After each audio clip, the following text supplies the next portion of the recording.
Actually started round 5 here. I forgot to hit record, but all that we've done so far, I kept a hand without this mountain and with an attune on the draw.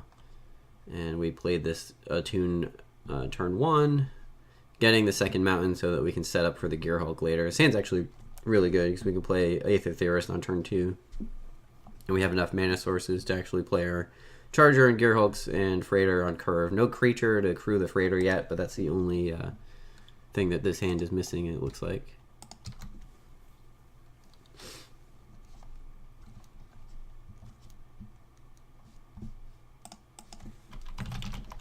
Playing against another beatdown deck. I've seen a lot of those in these in this league in particular. I think we are okay against those strategies, but we definitely have the power level. We don't have the removal. I think our curve keeps up with our opponents reasonably well as long as we can cast our spells. And I just hope we don't die to another Lathnu Hellion.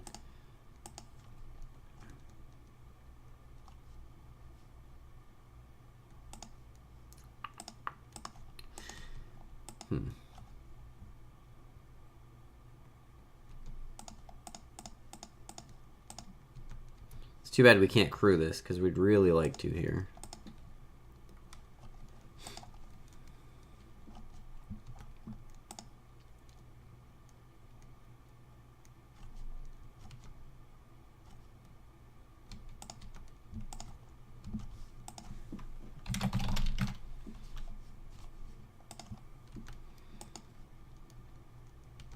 Eesh.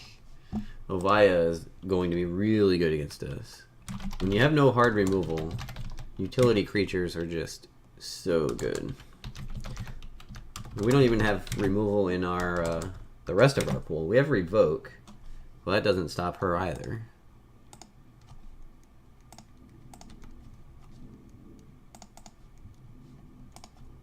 Guess we have our own, but they have more creatures out than we do, so it doesn't even help.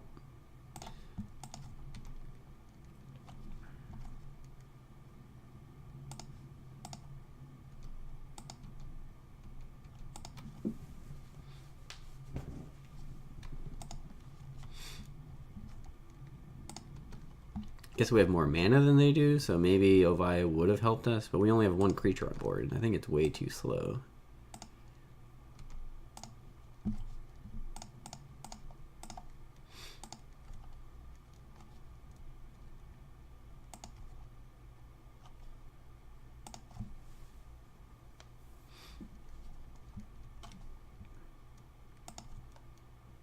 Meltdown on a Scrounger is great because it can't block anyway, so the downside of Meltdown is that it still leaves them as a blocker.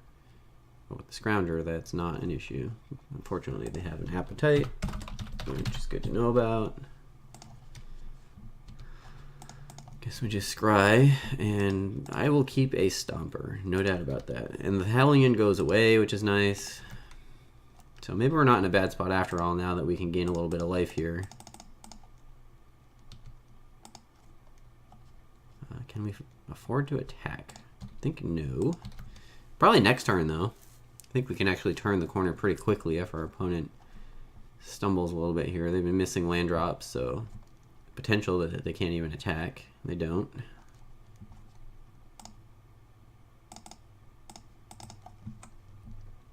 And we are at 14, which is a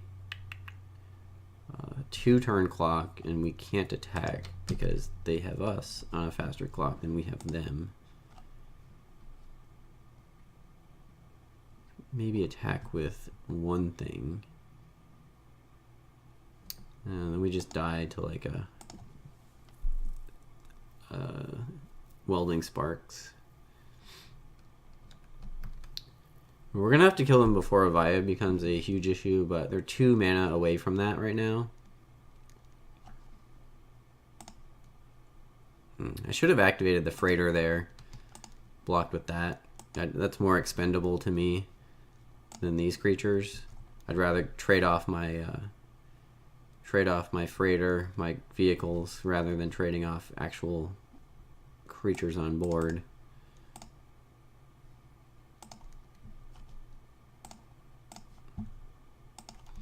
Right now I think we can actually race.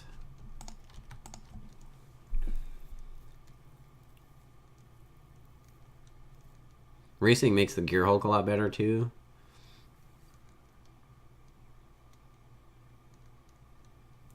And we can make 2 blockers with the artisan, so I'm comfortable with this. I want to get our opponent dead very quickly.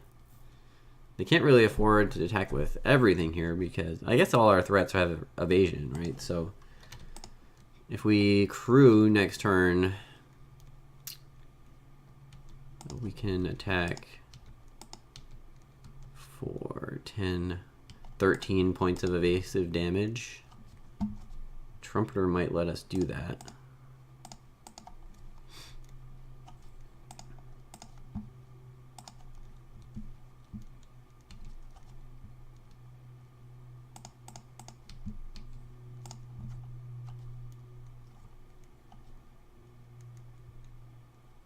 Okay, so they have a harness lightning. All right. They're still taking a bunch of trample, and they're not going to be able to kill us here.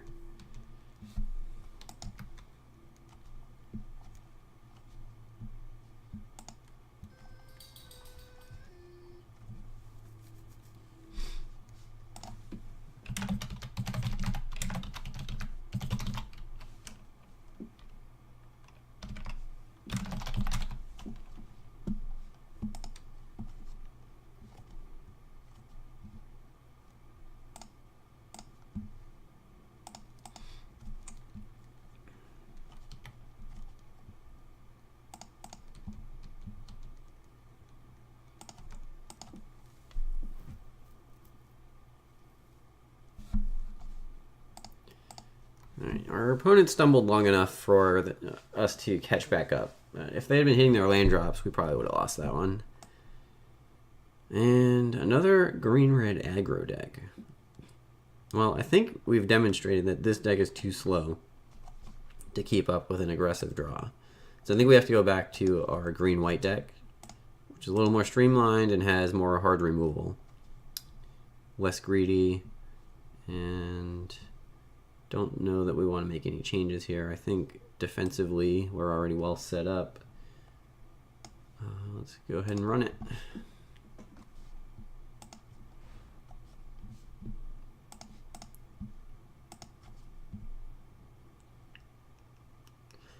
One green mana and we're kind of doing it here with Ovaya.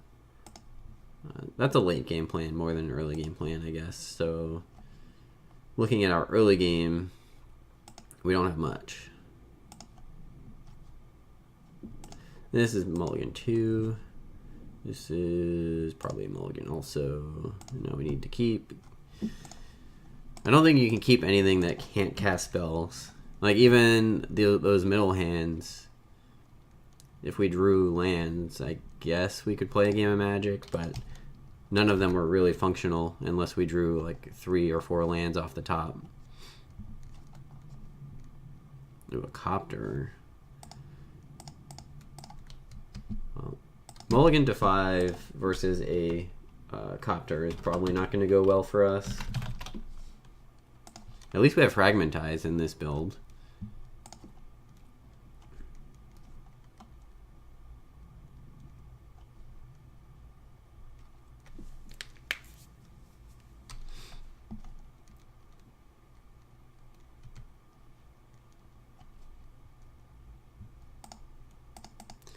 Well, that's not bad.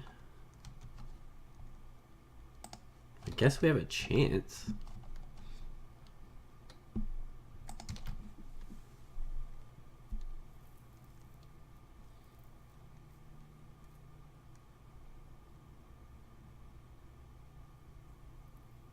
Oh, never mind. No chance.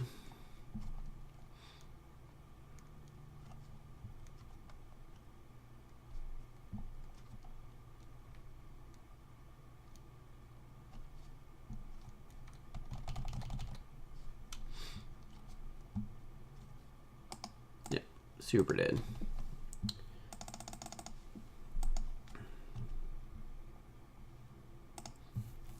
Let's run it back.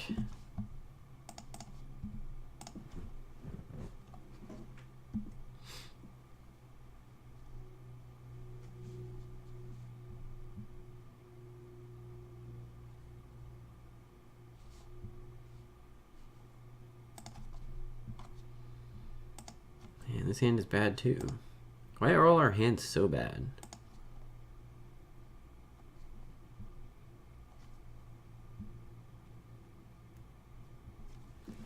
Need a white source.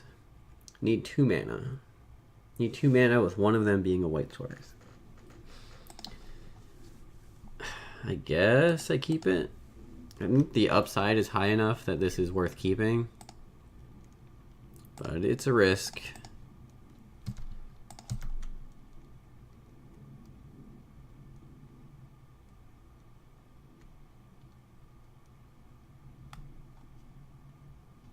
I guess that counts because the Hawk is going to provide more energy for the hub. So that was a really good draw.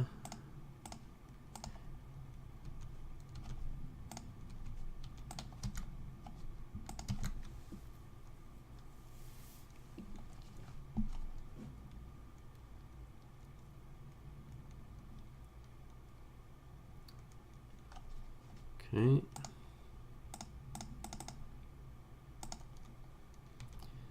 Land off the top, and we are good to go.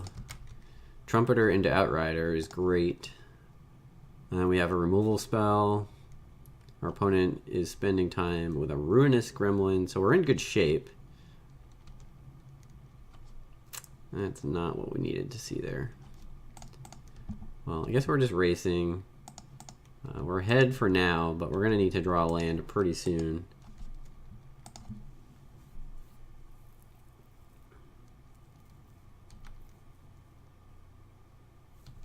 Alright, they don't have anything going on either. So first one to draw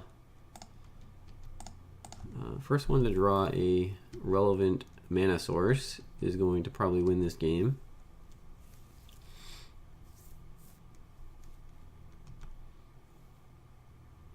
Now they decide they're back to racing again.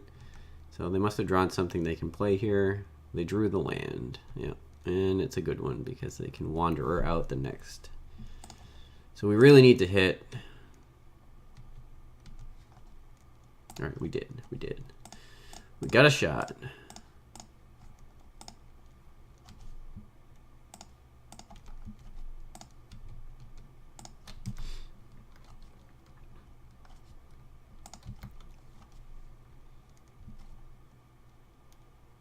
And it was the plane, so we don't have to use an energy, which is great.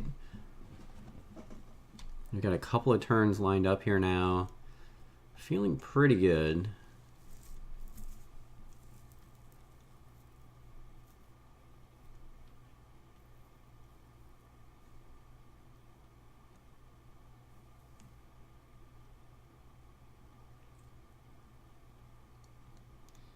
Harness Lightning. Yeah, that was a good choice from our opponent.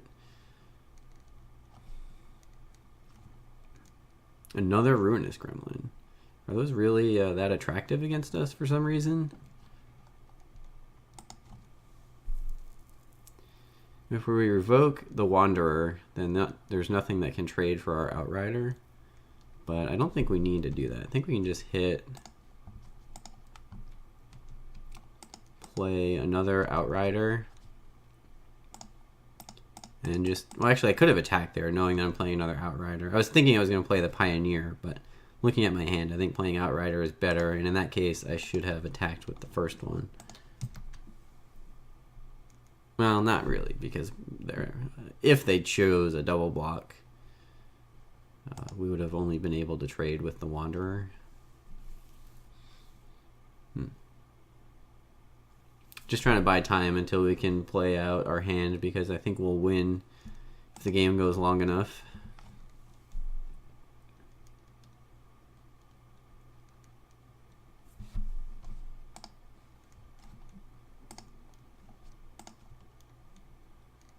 All right. Okay, that's pretty good for us.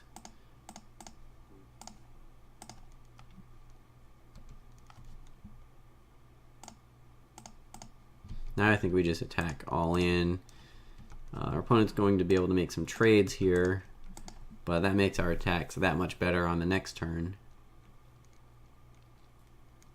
Oh, and because they move the goggles is even better for us than last turn. So yeah, definitely don't care about these blocks.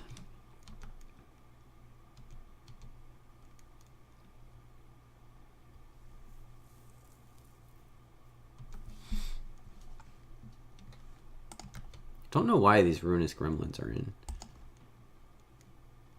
Ooh, they have a Stomper too. Alright, it makes it a bit closer. We drew our land though. So if we attack for 5 in the air, they go to 6, and then we attack for 6 in the air and they die.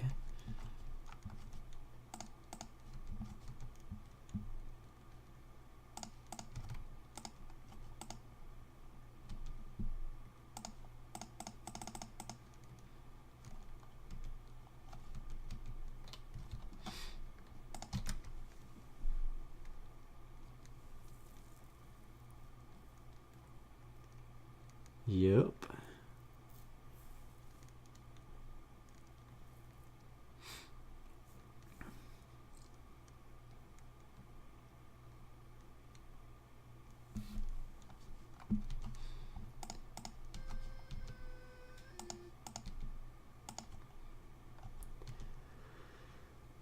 Alright, well, we finished 2 and 3. It took us 3 tries, but we finally got revenge against the Lathnu Hellion. So, disappointing result, I think, for this pool. I would have expected at least a 3-2 and maybe a 4-1 out of the deck, I think. The build was pretty tough, but I think we got to a couple of viable options. The deck we ended up playing game 1, I think was better against other opponents that were trying to do greedy, long game, normal sealed deck things. But we played against a lot of aggro decks, and we just didn't have enough removal to keep up in the early game, and we got run over a few times. And I think our other build would have been better against that type of a field. So I know that playing against aggro decks is something I want to be prepared for in this format, but I think we faced it more than I would have expected to on average, which is a little unfortunate for us because that's not what we wanted to be seeing. So anyway, I think a little unlucky in the pairings, a couple of spots where we got unlucky in the games, and then we also misplayed a lot in round 1, but it didn't cost us. And then we played tighter in the rest of the rounds, and it didn't end up mattering. Some decisions could have been different, and they were close games, so maybe they were winnable if I took different lines there. But overall, I think the deck was good. I think the mana was good. I think our build was fine. But the way that our matchups played out, we would have preferred to be on the green-white splashing black deck for game 1 and then sideboarding into this rug deck. Though I think I still would register this one at a tournament because I don't think we would face that many aggro decks on average.